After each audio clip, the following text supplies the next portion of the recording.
Hello बच्चों, मैं गुलाम अस्करी स्थिर वैद्युतिकी के अंतर्गत एक और नया टॉपिक कूलाम के नियम को आपके सामने लेकर के आया हूँ। देखिए बच्चों लोग, इससे पहले के लेक्चर में हम पढ़ चुके थे कि समान प्रकृति के आवेश धनात्मक और धनात्मक आवेशों के मध्य प्रतिकर्षण बल, ऋणात्मक और ऋणात्मक आवेशों के मध्य भी प्रतिकर्षण बल और विजातीय प्रकृति के आवेश अर्थात असमान प्रकृति के आवेशों के मध्य आकर्षण बल लगता है। बट वो बल परिमाण में कितना होता है, 2 न्यूटन होगा, 4 न्यूटन होगा, 6 न्यूटन होगा, वो कितना परिमाण होगा, उस बल के परिमाण को अब तक ज्ञात नहीं किया जा चुका था। लेकिन बल के परिमाण को ज्ञात करने के लिए ही भौतिक विज्ञान में प्रस्तुत हुए कूलाम, और कूलाम ने एक नियम दिया जो उन आवेशों के मध्य लगने वाले बल के परिमाण को बताएगा।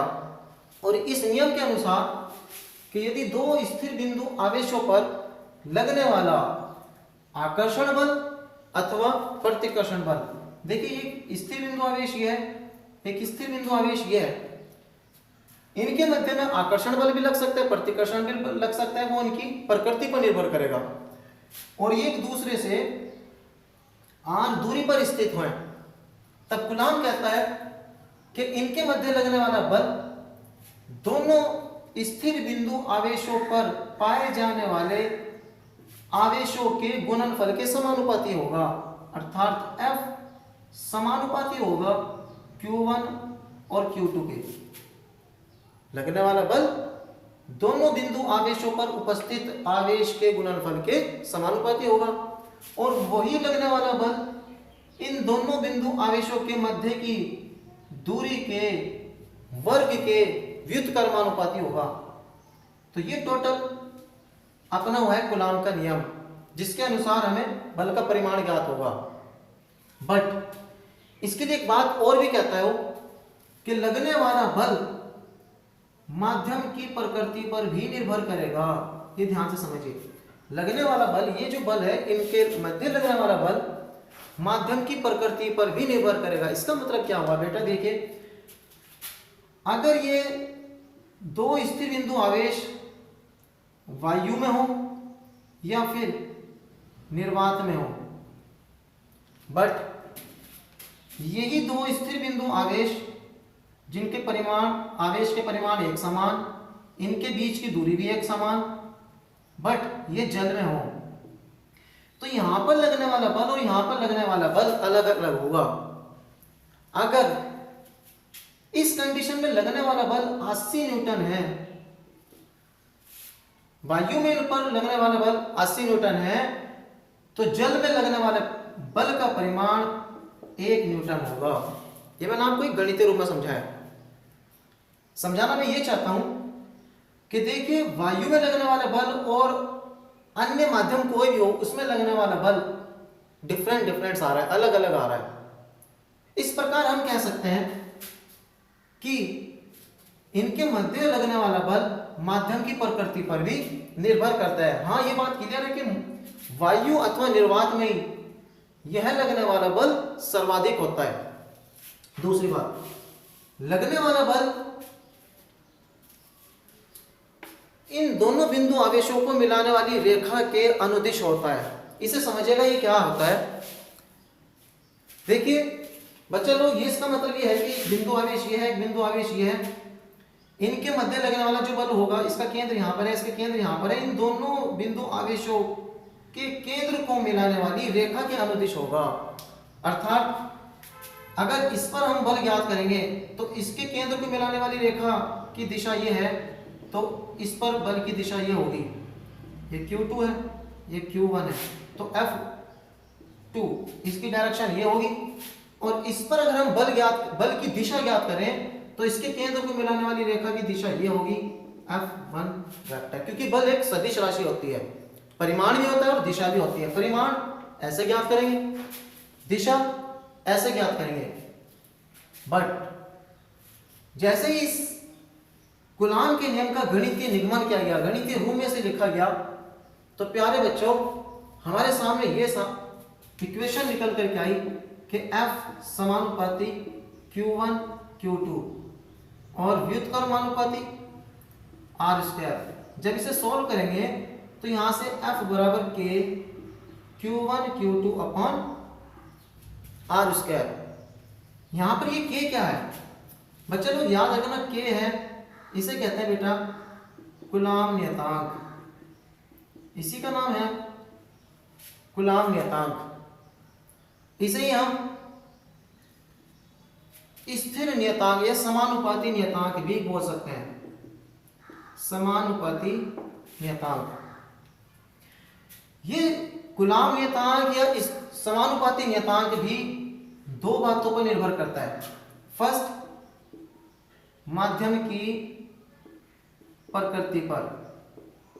सेकंड, इकाई प्रणाली पर। देखिए इकाई प्रणाली का मतलब एमकेएस, सीजीएस, एफपीएस या फिर एसआई यूनिट। कहने का मतलब ये जो के है ये दो बात पर निर्भर करेगा, माध्यम की प्रकृति पर भी और इकाई प्रणाली पर भी। अब हम देखते हैं सबसे पहले कि इकाई प्रणाली पर कैसे डिपेंड कर रहा है, इकाई प्रणाली पर कैसे निर्भर कर रहा है। तो बच्चों लोगों, इकाई प्रणाली पर ये इस प्रकार से निर्भर कर रहा है कि यहाँ याद रखना, अगर ये दोनों बिंदु आवेश निर्वात में हो, दोनों बिंदु आवेश निर्वात में हो या फिर वायु में हो, तो इस के का मान याद रखना 1/4 पाई एप्सिलॉन नॉट। इस के का मान होता है बेटा 9 गुना 10 की घात 9, 9 गुना 10 की घात 9। और जब इसका हम मात्रक ज्ञात करेंगे तो देखिए के का मात्रक ज्ञात करने के लिए बल का मात्रक कितना होता है, न्यूटन। ये आर स्क्वायर इसके मल्टीप्लाई में चला जाएगा, आर है दूरी तो मीटर स्क्वायर, ये इसके डिवाइड में इधर आ जाएगा कूलाम स्क्वायर। अब ये जो के का मान निकला है, के का मान कितना ज्ञात हुआ बेटा 9 गुना 10 की घात 9 newton metre square upon coulomb square. ये याद रखना एमकेएस प्रणाली में हमने ज्ञात किया है। बट अब हम इस के का मान, के क्या है कूलाम नियतांक, इस कूलाम नियतांक का मान सीजीएस प्रणाली में देखेंगे। अगर सीजीएस प्रणाली में भी सेम यही आया 9 गुना 10 की घात 9, तब तो प्रणाली पर के निर्भर नहीं करता। अगर सीजीएस प्रणाली में ये वैल्यू अलग आई तब के का मान प्रणाली पर भी निर्भर करेगा। देखिए अब हम कैसे करेंगे सीजीएस प्रणाली में। सीजीएस प्रणाली में के बराबर हो जाएगा, देखो इसी में 9 गुना 10 की घात 9 न्यूटन की जगह हो जाएगा डाइन, क्योंकि सीजीएस में बल का मात्रक डाइन होता है बेटे। सीजीएस में दूरी का मात्रक सेंटीमीटर होता है और ये सेंटीमीटर स्क्वायर हो जाएगा अपॉन ये कूलाम होता है एमकेएस में, और ये हो जाएगा बेटा जी स्टेट कूलाम, कल ही बताया था मैंने। अब हम इसे सॉल्व करेंगे और सॉल्व करके इसकी वैल्यू ज्ञात करेंगे कि कितनी आ रही है। देखिए सीजीएस में के बराबर 9 गुना 10 की घात 9 इंटू, याद रखना डाइन, डाइन बल का मात्रक है सीजीएस में, और 1 न्यूटन में डाइन, याद रखना 1 न्यूटन में डाइन होता है 10 की घात 5 डाइन। इसे याद रखना बेटे, विमा वाले चैप्टर में आपने से सॉल्व भी किया होगा क्लास 11th में। 1 मीटर में सेंटीमीटर होता है बेटा जी, याद रखना 10 की घात 2 यानी 100 सेंटीमीटर, यानी और यहाँ पे सेंटीमीटर का भी स्क्वायर है तो हम लिख देंगे 10 की घात 4 अपॉन ये है बेटे स्टेट कूलाम, तो इसका भी स्क्वायर है, देखिएगा यहाँ पे कूलाम का स्क्वायर है तो स्टेट कूलाम का स्क्वायर। एक कूलाम में कितने स्टेट कूलाम होता है, एक कूलाम में स्टेट कूलाम होता है बेटे 3 गुना 10 की घात 9, और इसका भी स्क्वायर करेंगे। अब इसे सॉल्व करेंगे तो के बराबर 9 गुना 10 की घात 9 गुना 10 की घात, इन दोनों का एडिशन 9 अपॉन 3 का वर्ग कर लेंगे, 3 का वर्ग कितना हो जाएगा 9 और 10 की घात ये हो जाएगा 18। देख बच्चा लोगों 10 की घात 9 10 की घात 9 जोड़ करके 10 की घात 18 हो जाएगा और ये कैंसिल, 9 से 9 कैंसिल। के का मान 1 आया है किसमें? सीजीएस प्रणाली में, यानी कूलाम नियतांक का मान 1 आया है किसमें? सीजीएस प्रणाली में। तो हम कह सकते हैं कि कूलाम नियतांक, हम कह सकते हैं कि कूलाम नियतांक इकाई प्रणाली पर भी निर्भर करता है। तो ये बात क्लियर हो गई कि कूलाम नियतांक इकाई प्रणाली पर भी निर्भर करता है।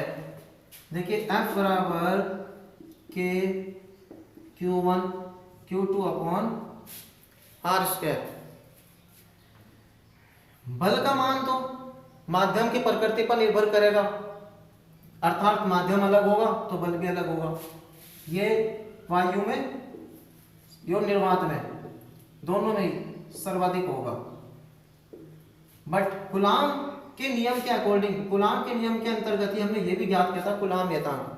याद रखना कूलाम नियतांक बेटे दो बातों पर निर्भर करेगा, एक इकाई प्रणाली पर, इकाई प्रणाली